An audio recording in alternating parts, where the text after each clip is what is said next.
Well, hello, everybody, and welcome to Boss Rush for this June 26th. Yeah, I got the I got the date right. My name is Chris Melosinos, and I am the host here of Boss Rush. And joining me today are... Hey, Dean Takahashi. I am the editorial director at GameSpeed. Yes, you are. And... Hey, I'm Mark Delora. I'm the head of content strategy for GDC and GameDeveloper.com. Yay! And Susan is off today. I think they're off attending a concert. So, we will. It'll just be the three of us. We know we only have Mark here for 30 minutes. Oh, yeah, and somebody has their speakers going loud, so that would be Mark. Okay. It's not me today. Oh, it's not you today. No, I think it's Dean, actually. Yeah, here we go. Let me stop. I mean, you know. You sound great, though. You don't want to hear my voice multiple times, but there we go. Yeah, I know. I have my laptop there. Anyway, so I know we only have Mark for 30 minutes today. So we're going to go ahead. Well, first, how we doing, guys? Good? Everybody hanging in there? Ready for the alleged summer slowdown. Alleged. What is this slowdown that you speak of? Because I could use some of it. If you send some this way, that'd be great. Yeah, it's not quite here yet. Judging from the 14 stories we had on Thursday, 17 stories on Thursday, and I think that's everybody trying to prepare for next week when there's no stories, right? So everybody gets their stories out this week. Exactly. It's going to be totally quiet next week. Yeah, we may have a couple of those stories stacked up here to talk about today. So awesome. Mark, how about you, buddy? How are you doing? What is up? Super busy. We're in the last little bits of planning before we do the call for submissions for next year's GDC. Yeah. Gonna go down and check out Moscone in a week or two here and wander around randomly and come up with crazy ideas for things to do that we haven't done before. So very nice. Forward to that. Yeah. Well, I'm telling you, you just make sure somewhere in that list is the tiny couch interview. I'm serious. We're going to get a tiny couch and push it around the show floor and jump in. Very big conference center, there's all sorts of stuff we could do. We'll get our steps in. We'll get some upper chest workout in by pushing that tiny couch around, and we'll go ahead and get to talk to some awesome people. The Boss Rush podcast in the stadium. Yeah. Woo! Let's go. Oh my goodness, yes. If we do that, I promise we'll get some dancing in, we'll get some rapping in, we'll get some shenanigans and nonsense in for sure. Don't say that too loud. They're gonna be like, oh nah. Yeah. No, of course. No, that's what they want. Yes. Believe me, trust me. It'll all be good. We're professionals. How are you, Chris? You're traveling a lot. Yeah, traveling quite a bit lately. Dean and I were talking just before we went live here.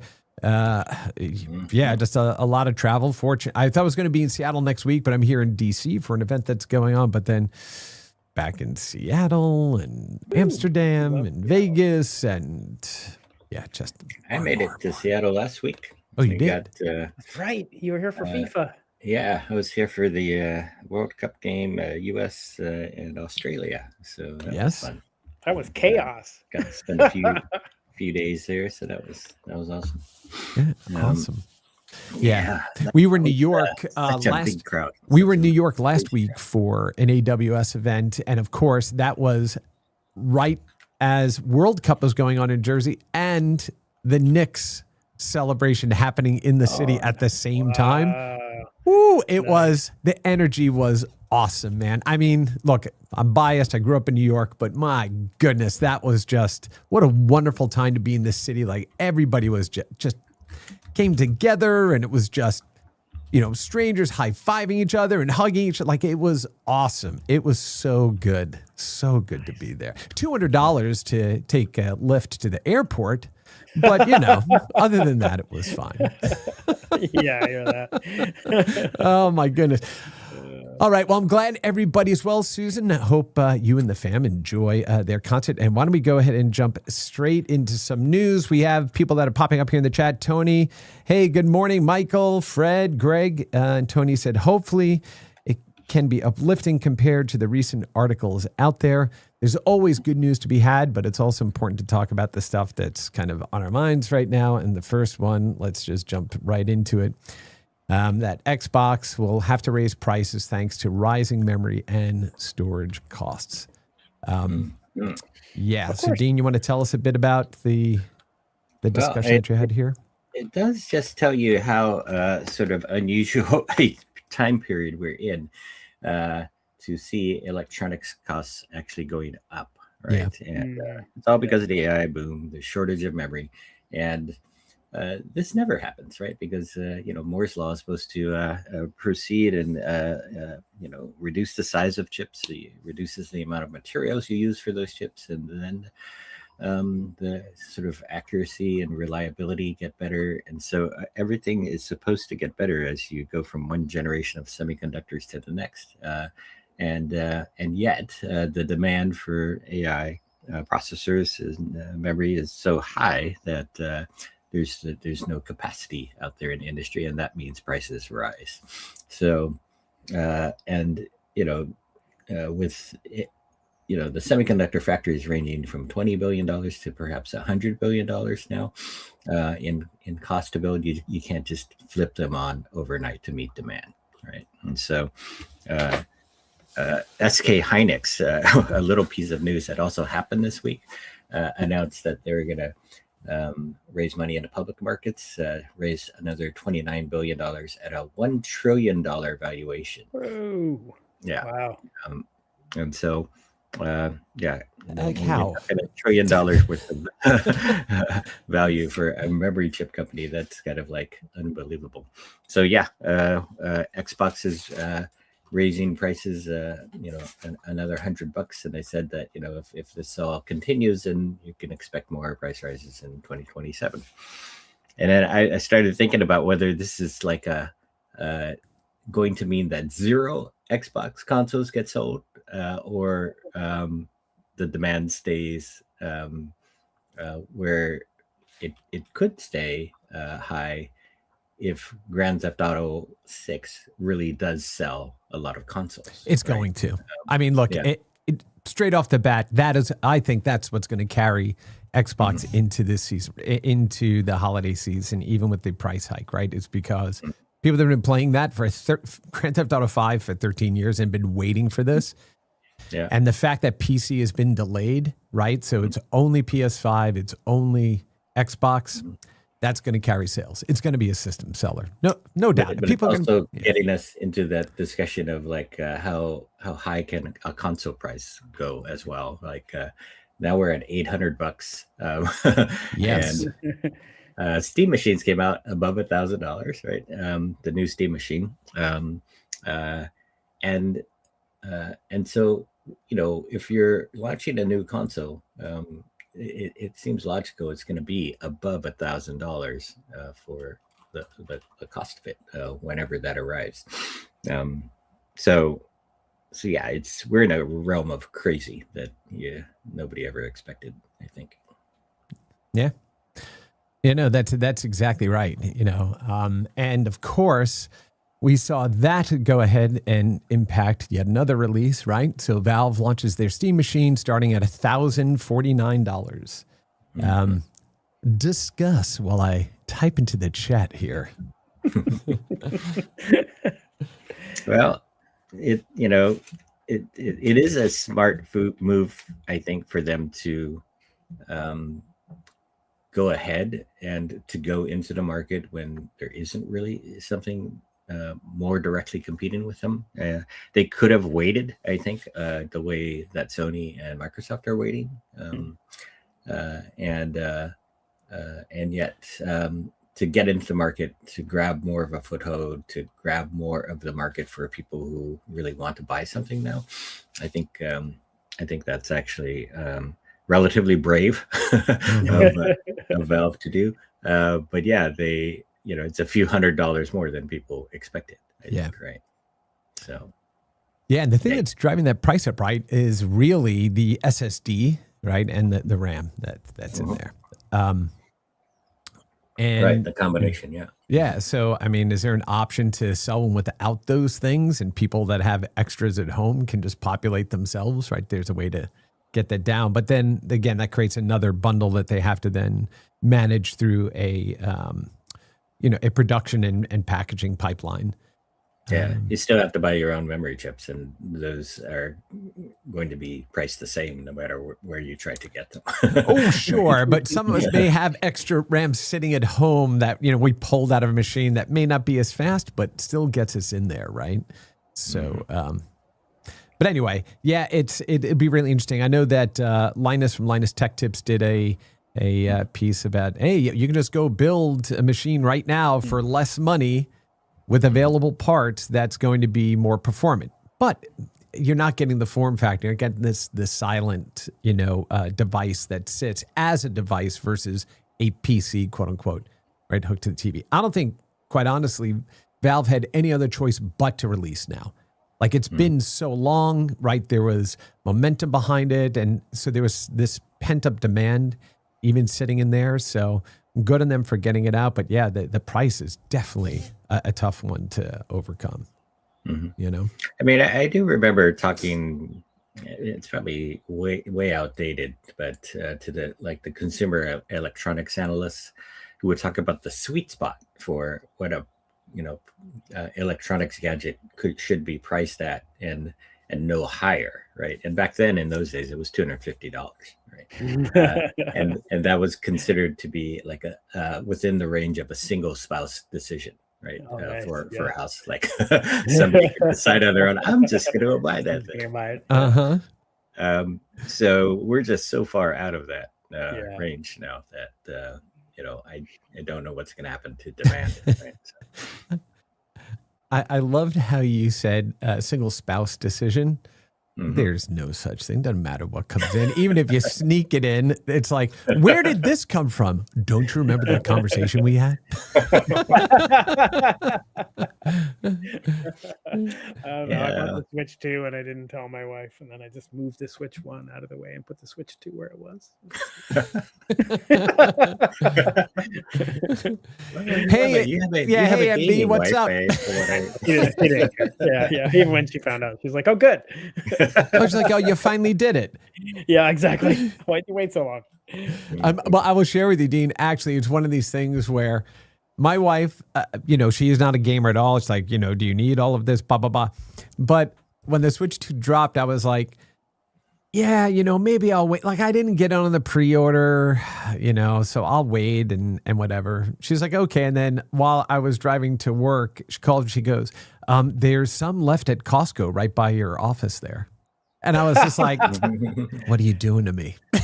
And so I did drive there and I got it on the way. So she's goes, why do you need more of this? But yeah, of course I know why you need it. So, go do that. She's great like that. Anyway, we'll wait and see what happens. Mark, what did you think about what Valve has launched and kind of where this goes?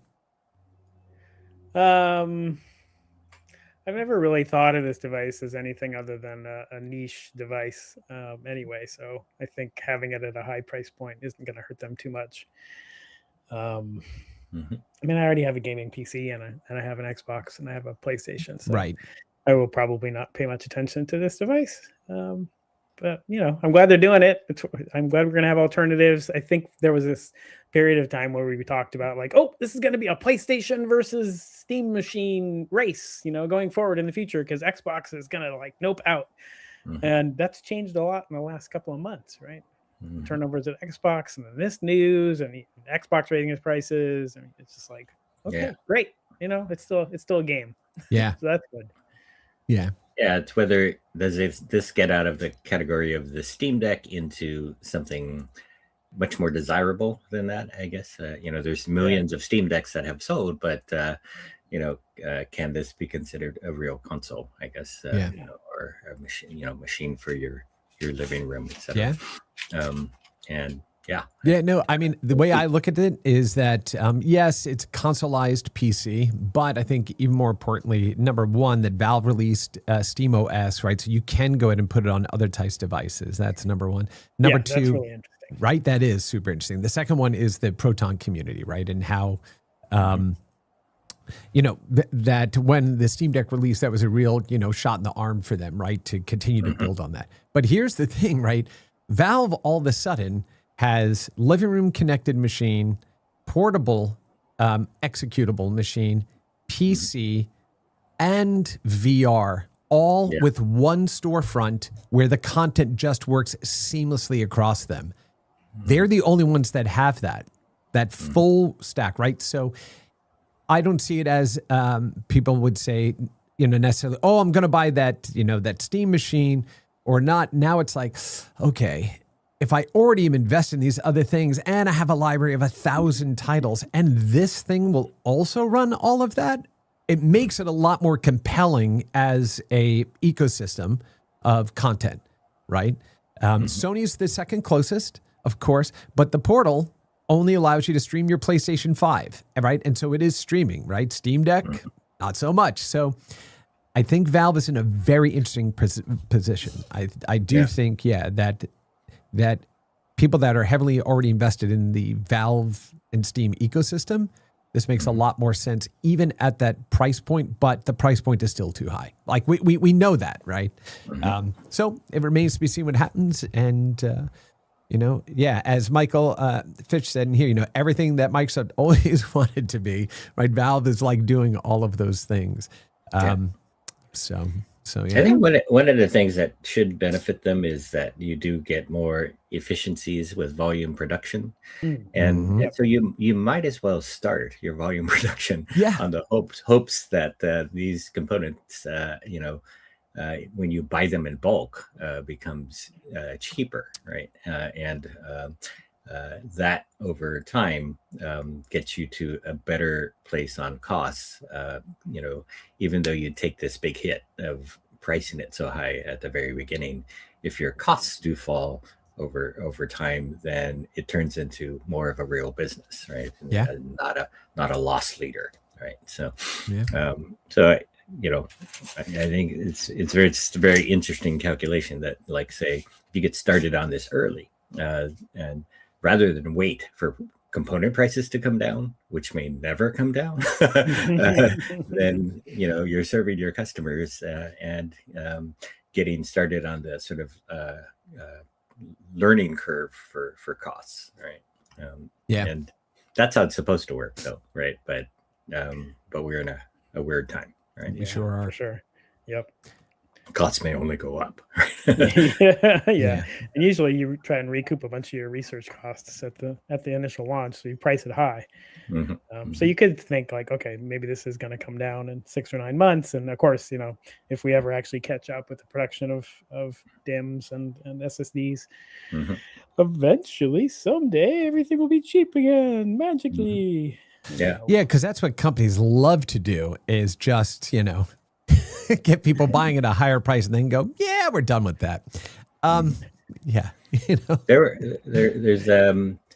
There's a connection from this conversation over to one of the other stories this week, just from yesterday, the general intuition stories. I don't know if you want to talk about that. Let's go ahead. I like that. So General Intuition raised $320 million in January, actually, and announced it yesterday, and at a $2.3 billion valuation.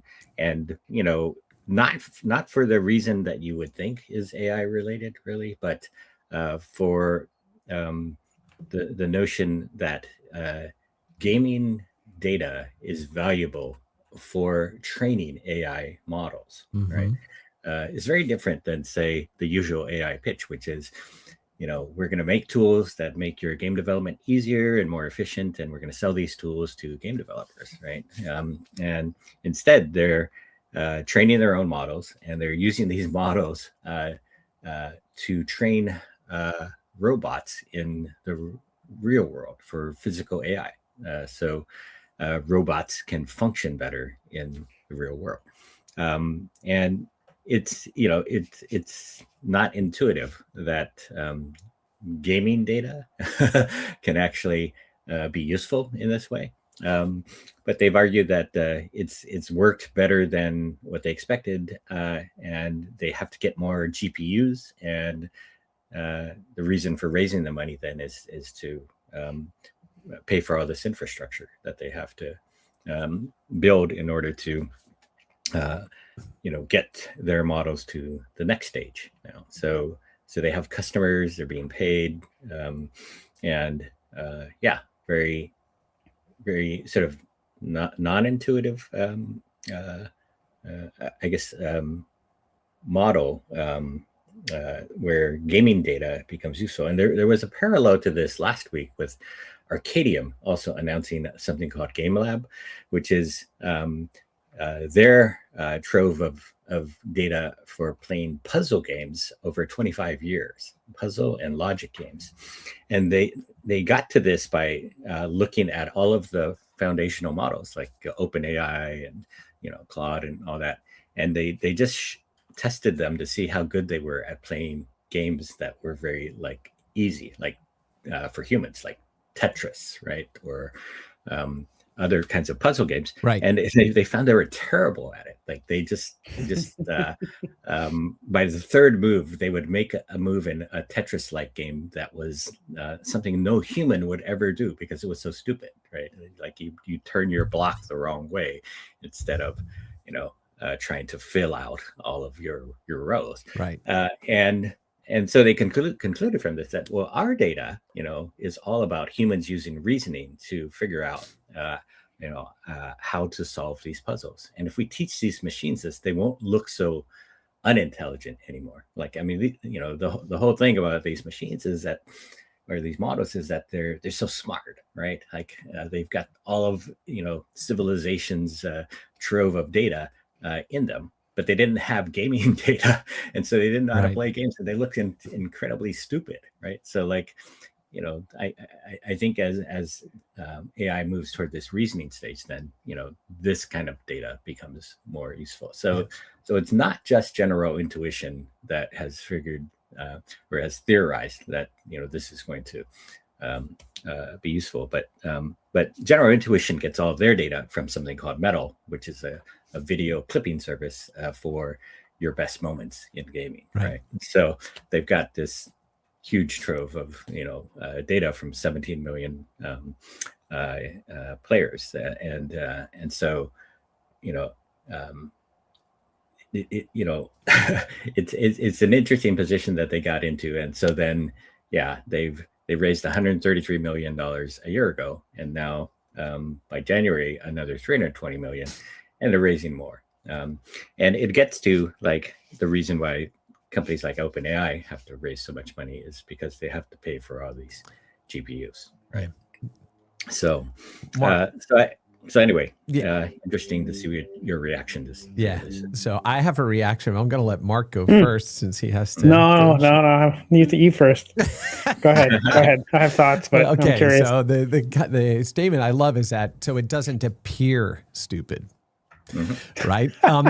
So because it is, right. I mean, the fact is that the only way it learns is by observing other people, but it can't go ahead and build its own yet. Like it's just not the way LLMs work, right? They are designed to average to a mean, right? That's what it does.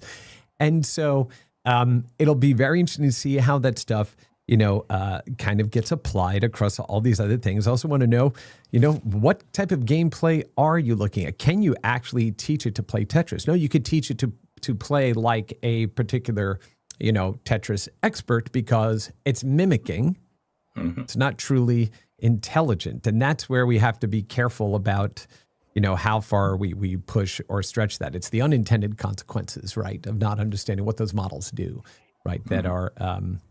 that becomes or can become, problematic. And for me, there's so many amazing things that we can do with AI tools and all that stuff. It's just have to be, I guess I'm more of the, let's just let people understand what they're actually using so they understand how it actually works instead of perceiving that it is something it may not be, which is... It's not a therapist, so don't use it for that. That kind of stuff. Yeah. What do you think? And there's something more. So I had a deep conversation with Pim DeWitt, the CEO of General Intuition, about all the strategy and everything. there's a more controversial part that, if that's not controversial enough already, how they view ethical use of AI for game companies. And it's a little different from the usual response. Like the usual response is, we're assisting humans as they do their best work, right? And make them more efficient at it, right? That's what usually everybody says.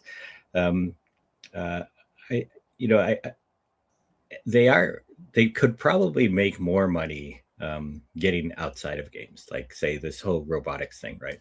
But they are very focused on also making games better. And they think if these models get applied, so they can lead to making the best models. Those are great for robotics, but they want these models also to be used for games to make things like game characters better, game worlds come alive. When a character sees a door, they can reason out that, I can go and open that door, rather than to be actually taught that that is something you have to do, right?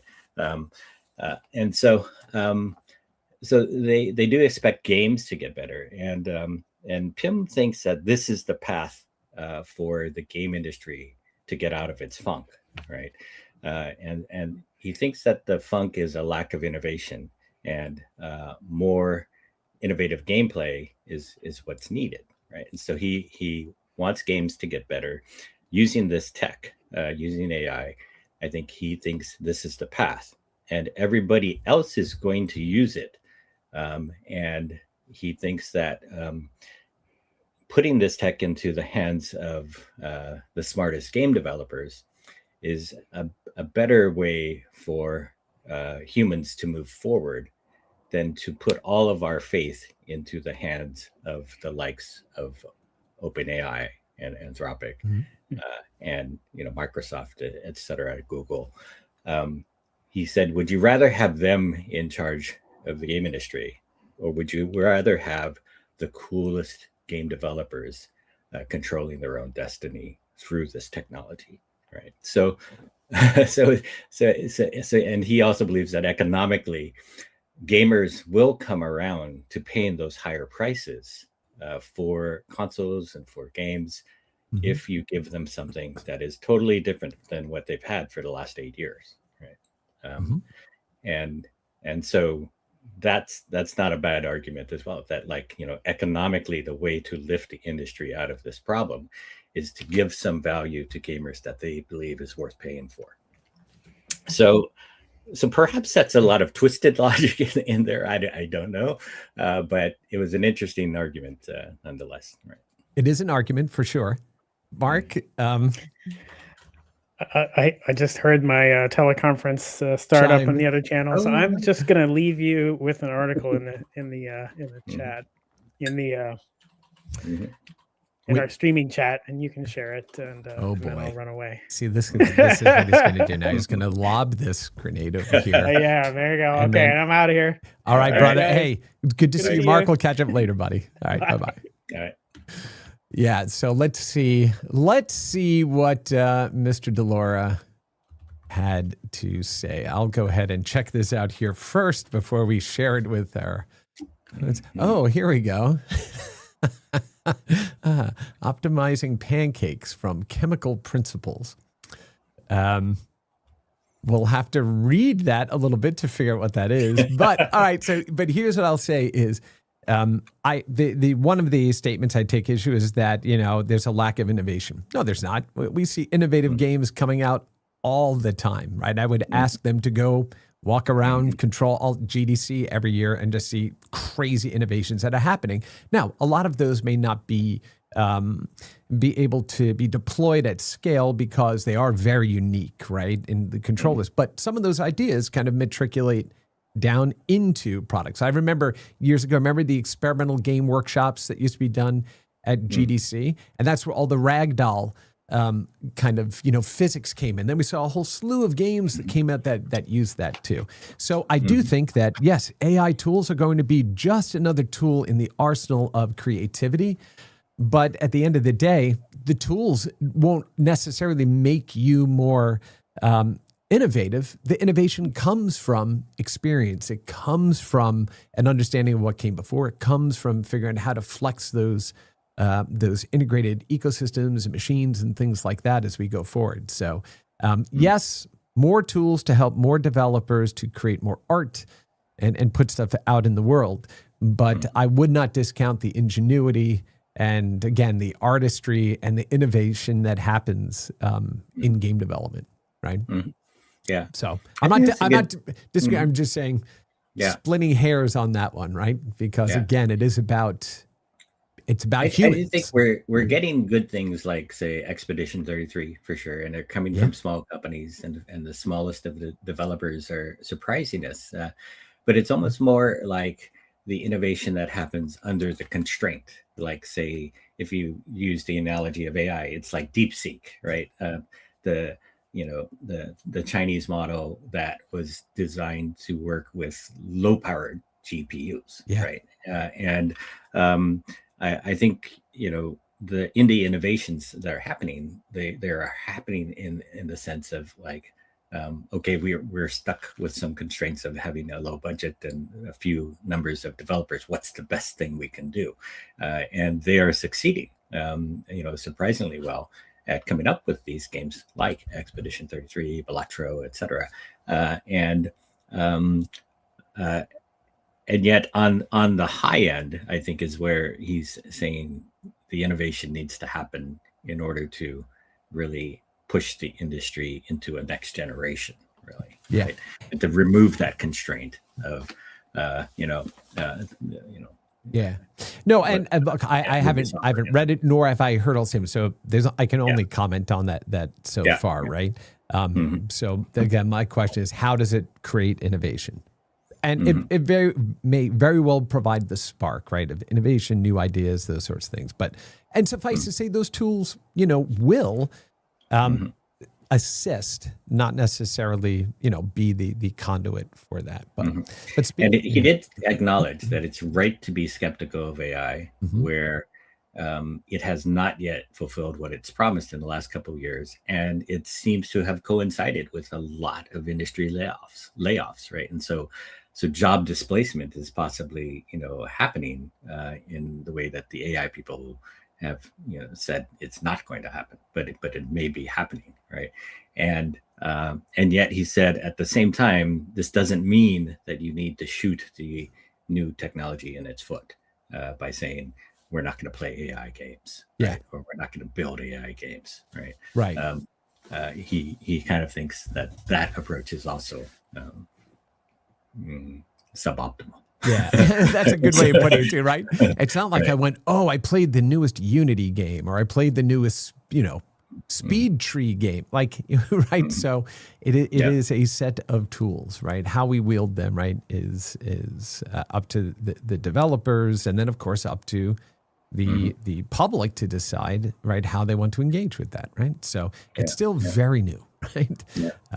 And we could get into another one of the stories this week, which is really, Bungie has and Sony has said that they're laying off most of the Destiny 2 team, and they're proceeding forward with Marathon, but they didn't say anything about a new Destiny 3 as an example. They don't seem to have the people to do it anymore. But one of the things, rumors that's coming out of this is that, well, maybe Sony's plan really, after embracing AI in such a big way, really is to use AI to have a very small team get very far in the development of Destiny 3 before they actually decide whether they need to ramp that team up. So that, that could be a possibility, I guess, right? But so much to us right now is not transparent, right? Like we're taking total guesses. We are. Why are these things happening, right? we have the same information all of you watching do, right? So we are based on our history, and our own biases as well, right? So you have to take every one of those consequences. But yeah, we are all guessing because it is moving so fast, right? And so pragmatism is the word of the day. But this popped up in here from good friend Ken White. What's happening, buddy? Thank you for throwing this one in here. He said, hey, did we talk about the Micron chip announcement? And this is from our friends over there at gamesindustry.biz. Micron says chip shortage will improve gradually in 2028.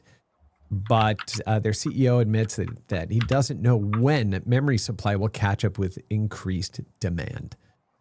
So, yeah. So here's what I would say. Look, we know this is where we are, right? And everything is going to data centers. Everything's going to basically build this big infrastructure. That's where we're seeing the price increases happen there. So once again, I've been saying it now for maybe the past year and a half plus. If you're an indie developer and your game is, on track for some kind of release, but doesn't need, a massive machine or this blisteringly fast console, now's the time to get it into market. Now is the time to figure out what you need to cut and still deliver something awesome and be able to go and get it into market and take advantage of the fact that people may not be upgrading their machines. They're not going to be investing necessarily into new hardware. So what are the best experience you can deliver on the hardware that they own today? The good thing too, and I love your opinion on this, Dean, is the amount of headroom we still have on platforms like PS5 Pro, right, and Xbox One Series X. And there's still a lot that can be done in there, right? So hopefully that continues to carry us forward.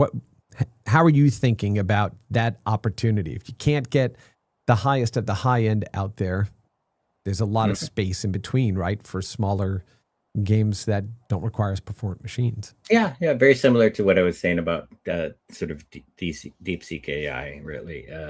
If you design for a sort of lower hardware budget, then you can reach a wider audience, right? And I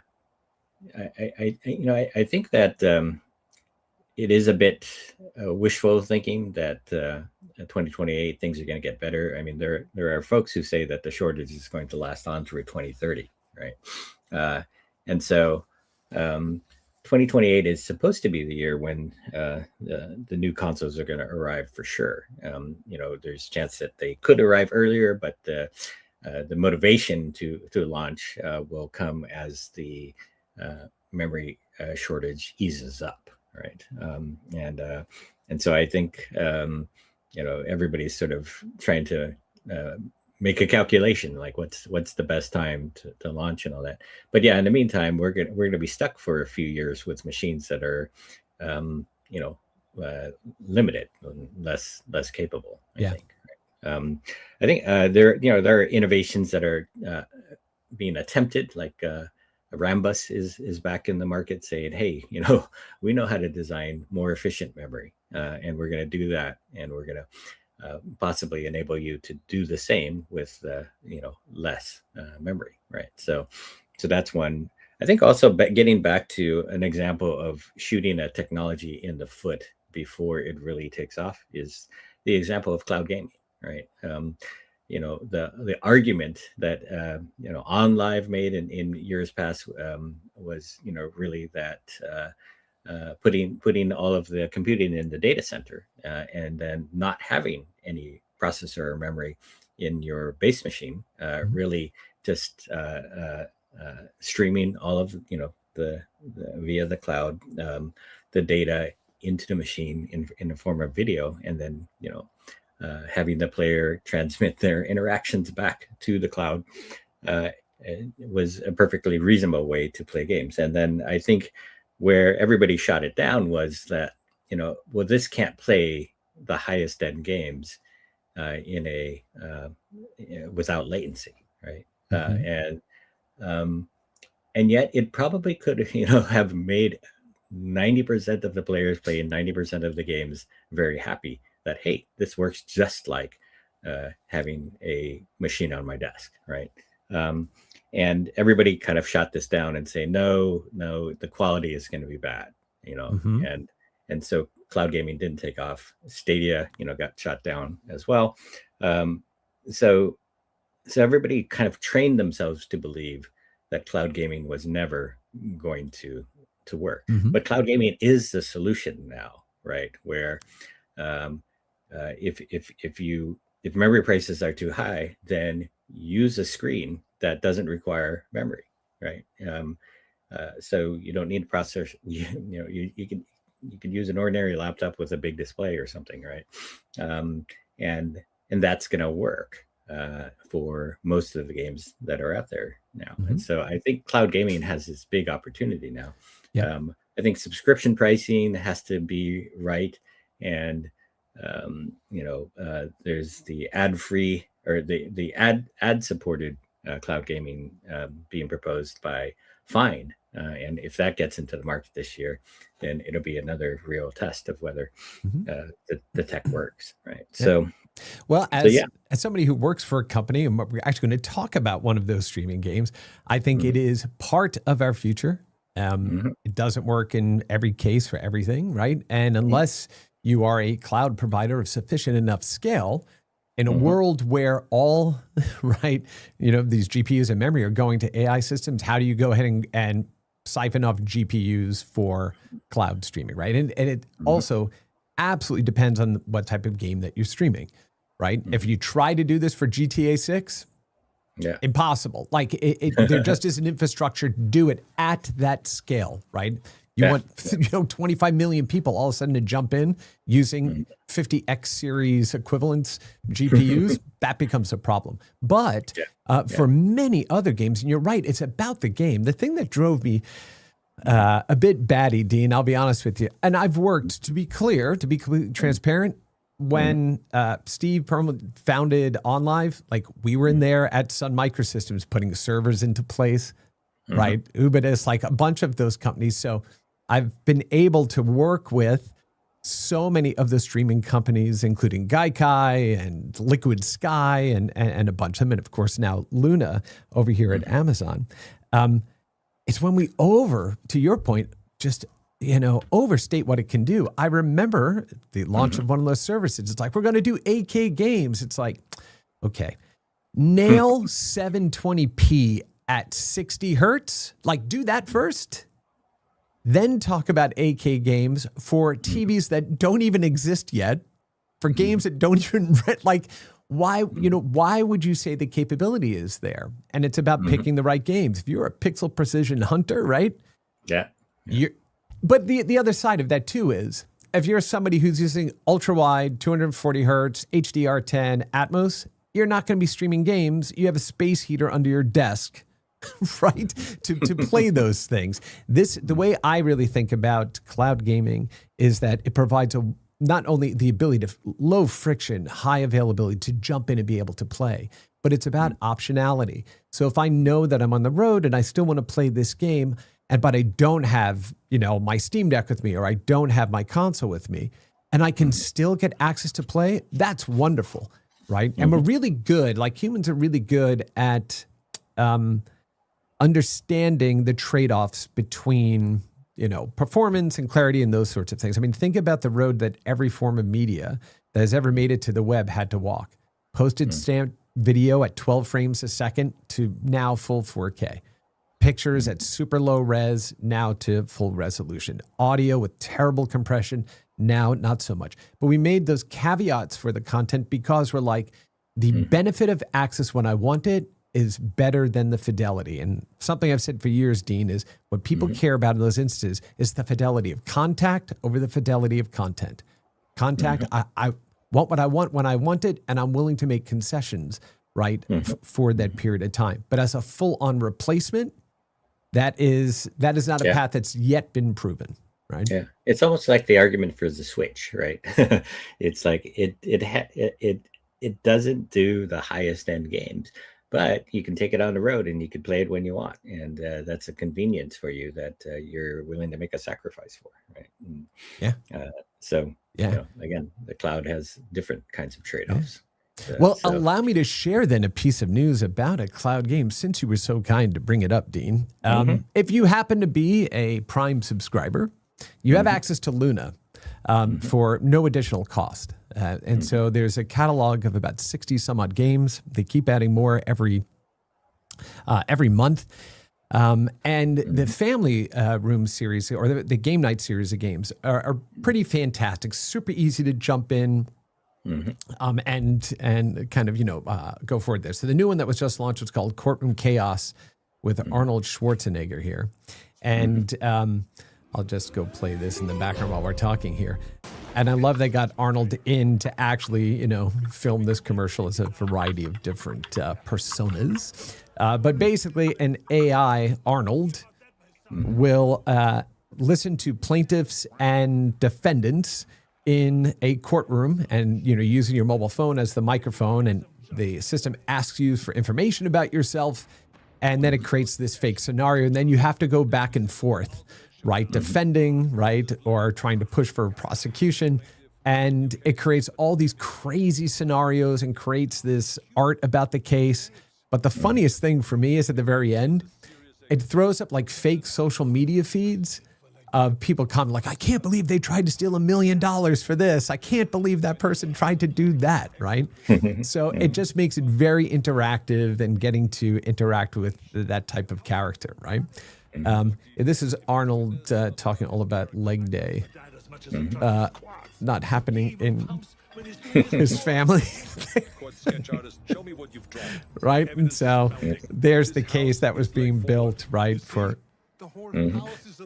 And the first game in the series was Snoop Dogg's Courtroom Chaos, which is also hilarious, right? An AI Snoop doing this. But this is a case, again, of working directly with talented actors to go ahead and create a new type of gameplay that we just wouldn't have had access to, right, before, right?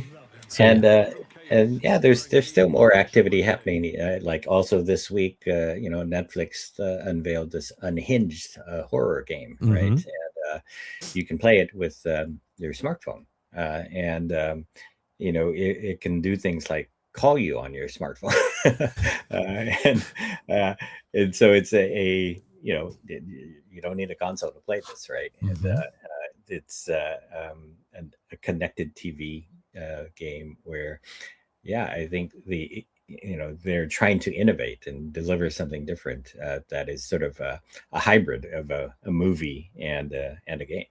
And so I think, I find this space to be very interesting. I know that one of the people involved in this was a blast from the past. I don't know if you ever met Julian Egbrecht. Oh, yeah.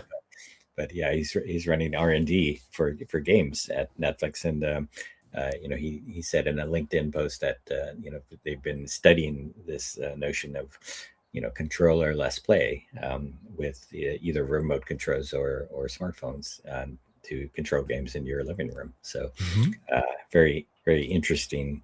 I know lots of people are doing that, but the notion that, you can sort of crack this and maybe convert more people to playing on their phones is an interesting idea. Yeah. No, I completely agree. Now the question about, you would say motion control from moving the phone as motion or full body control? I haven't played it yet, so I plan to, but so I don't know exactly what they're doing, but this is some of the things that we're talking about. Awesome. Right? So, yeah, I'll definitely check it out so we can talk about it on an upcoming live stream. Well, speaking of motion controls and one of your favorite platforms here, Nex and Sega teamed up to release Sonic Forces game on Nex Playground in Q4. And I think I'm going to go pick up a Nex so I can play around with it and understand it, right?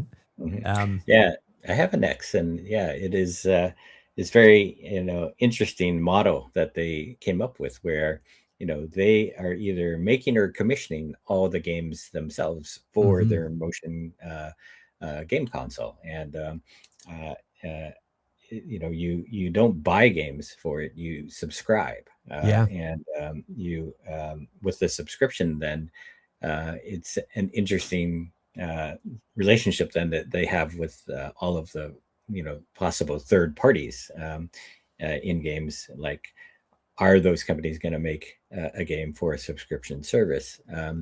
And this is the first AAA company, really, Sega, to come along with Sonic and say, yes, we're gonna do this. We're gonna experiment. It's almost like the old Ubisoft they would make a game for every single game platform that appeared, right?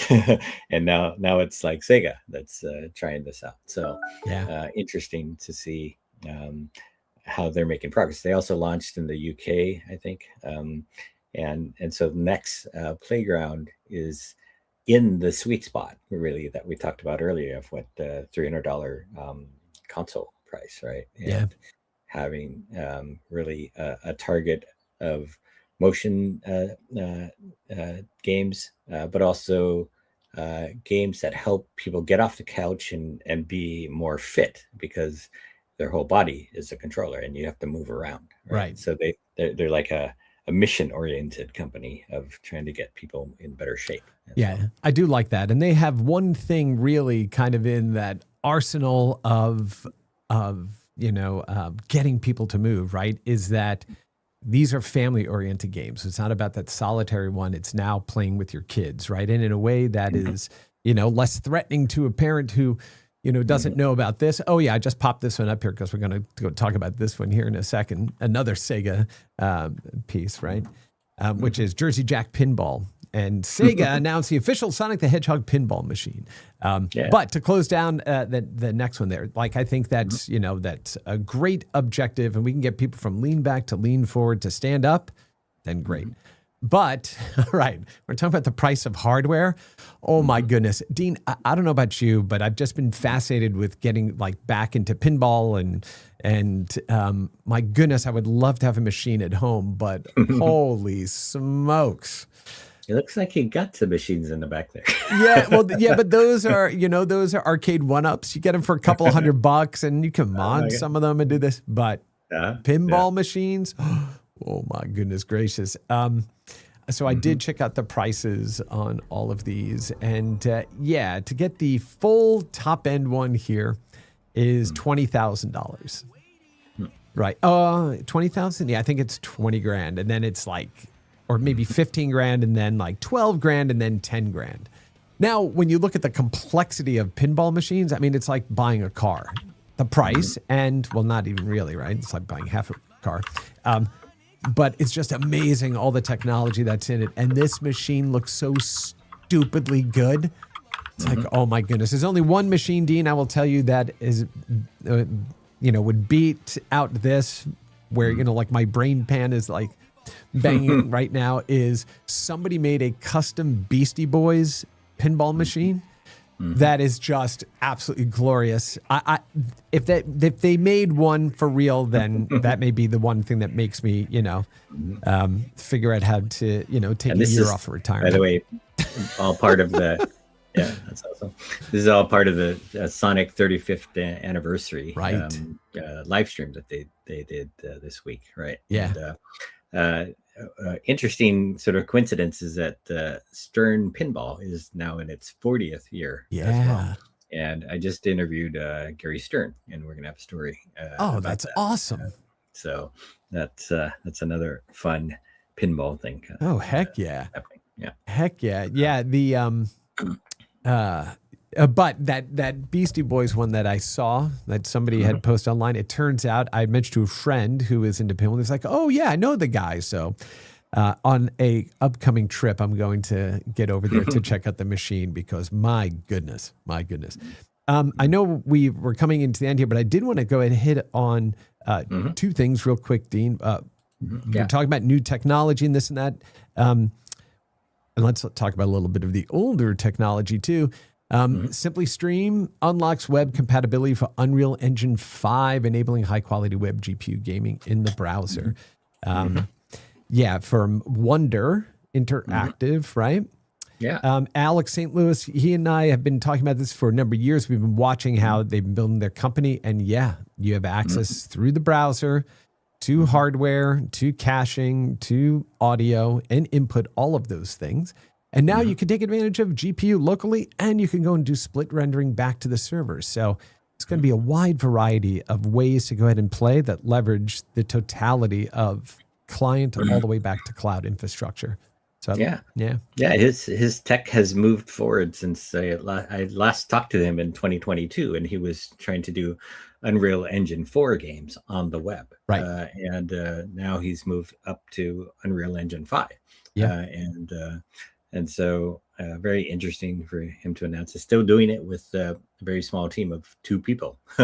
And yet they're making all this progress towards something that you would think is impossible, right? Yeah. I will say, Dean, for one of our co-hosts here, myself, Mark and I were working together on a project at a prior company, and this would be 6, 7, 8, 9 years ago, and we were running full-on Unreal 4 games in a browser on a MacBook. So the tech has been around for a long time. What Alex and the team have done, right, is really kind of optimized, I think, their development pipeline throughput and the work that they've done to create kind of that export path for UE5 is phenomenal, right? And so again, this is one of the things that just gets better every year. And we're approaching the point now where we can deliver full on capital V, capital G video games right inside the browser, which could change the way we think about mobile gaming and how we play on the network and stuff. So very, very cool. And there's two more things I wanted to mention. Yeah, let's go. Denmu raised so this gets into there's better news out there as well, yes. Or good news out there. And Denmu raised a $50 million fund for targeting visionary game makers like auteurs. They could be one-man shops, but they could also be, I don't know, folks like Ken Levine, right? And they're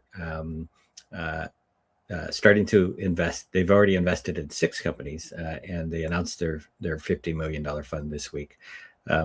We also had a story with V Games, which has raised a $10 million fund for project financing for games, in addition to what they already do with user acquisition funding, as well as more traditional VC equity funding through their main fund. So they both saw, so many entrepreneurs out there starving for cash and really needing to find some source of funding, and so they're helping to target the money, or target this project financing space.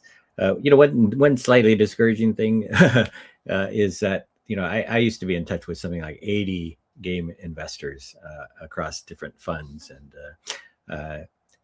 the active part of this universe now maybe is more like a dozen of them, 10 or 15, according to these folks, right? So, so we've seen the sources of cash diminish dramatically, but it's nice to see people seeing the opportunity in that and raising new funds because it's not in vogue anymore, right? So. Yeah, I mean, we've talked about this before. I've talked about this in a series of talks I've been doing since autumn of last year, and just did at Games First in Helsinki, which is there's money to be had there, but it's not what we've seen it traditionally sitting, or the types of games that we've traditionally made. Right, is that the world has changed from an economics, non-endemics moving in, created all kinds of you couldn't deliver on the cycles that they were asking for in the numbers. And when that pulled out, it's like, well, where did all the money go? Well, it kind of regressed back to the middle again. So if you're an indie developer, if you're, double, triple I, single A, there's money to be had, and there's an audience to be had, and there's platforms to run your stuff. But everything kind of rushed to the edges where it was all indie, right, on massive amount of content, but lower amount of revenue. AAA shrunk, but the numbers ballooned massively, and it kind of hollowed that out. We're starting to see that kind of come back to the middle. So if there is money to be had, right, there are audiences to go ahead and deliver to. And, Amir had done a post early in the week about looking at the global numbers and the trajectory, right? Everything is continuing to improve, right, on all of those fronts from a global perspective. In certain markets, specifically here in the West, where heavily, over-rotated on AAA and the economics around that and all of the things that happen with publicly traded companies, right? Kind of it's sucked all the oxygen out of the room in terms of where are we going as an industry. No, the industry is still healthy. We'll dig into it another time. The PwC comment that, oh no, we're going to see this attrition, in 2027. I don't necessarily believe that. Right. But I know we're up here at the end of the live stream today. So Dean, what are you playing right now? Well, I just finished 007 First First Light. There you go. And it's an amazing game. I mean, it's like a 9-ish or 10-ish kind of game. Yeah. And whoever said it was 20 hours, they were wrong. It's more than that. But yeah, it's a great game. So. That's awesome. I'm waiting for the Switch 2 drop for it, just so I can take it with me. Right. But speaking of Switch 2, I just picked up Sonic Cross World Racing, which was a version was like an Amazon exclusive, and I got it for $20. So it may still be on sale for that price, and then upgraded for $10 to the Switch 2 edition, right? Which is what Nintendo does with a lot of their games now. So for $30, I was able to jump into Crossworlds, which is great. And then I also want to go ahead and just point out real quickly that a colleague of mine, Ryan Matthews, I saw him at an event that Amazon was doing in New York, and he shared with me that he finally published his first game to Steam. And it's a twin stick shooter, which is one of my favorite genres. And right now it's on sale for $4.19. And this was his first game, and he was so proud of it. And I think he did it in Godot, which is an engine that I love. And so, I downloaded that and started to dig into it. It's great. Twin stick cacophony, right? So it's pretty fantastic. So go ahead and check it out. And for less than a cup of coffee, there you go. Oh, and then Michael Fitch's game also was on sale. And as he mentioned, it was, it's a $5 or less. And I picked that up, and I'm going to be jumping in to start to play that too. So, so that's what I'm going to be doing, my man. And that's about it. Cool. All right. Very good. Well, good. Well, that's going to go ahead and take us to the end of this episode. I want to thank Dean and Mark. And unfortunately, Susan couldn't be with us, but hopefully get her back here in the next one. And hope you all have a great rest of your day. Thanks for hanging out with us this Friday afternoon. Make sure that you tell people about the show. We do it every week, 9:30 a.m. Pacific, 12:30 p.m. Eastern. Again, have a great rest of your day, an awesome weekend, and we'll see you next time on Boss Rush. See you, gang. Right. Bye. Thanks.